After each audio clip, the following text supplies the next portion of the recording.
ملکوال سے خبر شامل کرتے ہیں۔ گرینڈ ٹیچرز الائنس کی اپیل پر سینکڑوں اساتذہ نے پنجاب حکومت کی تعلیمی پالیسیوں کے خلاف گورنمنٹ ایلیمنٹری اسکول سے پریس کلب تک احتجاجی ریلی نکالی۔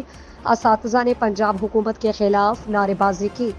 گرینڈ ٹیچرز الائنس کی اپیل پر ملکوال تحصیل کے اسکولز میں 14ویں روز بھی تعلیمی اور اینٹی ڈینگی ایکٹیویٹیز اور ڈاک کا بائیکاٹ جاری ہے۔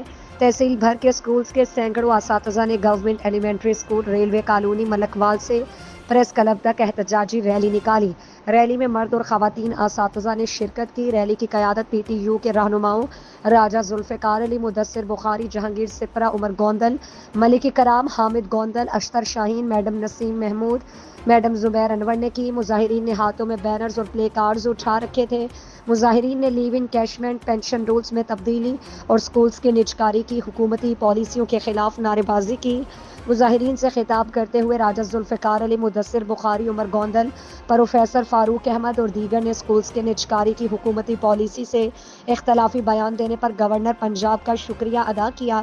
انہوں نے صدر پاکستان آصف علی زرداری اور پیپلز پارٹی کے سربراہ بلاول بھٹو زرداری سے اپیل کی کہ وہ اسکولز کے نجکاری اور ٹیچرز دشمن پالیسیوں پر آواز اٹھائیں۔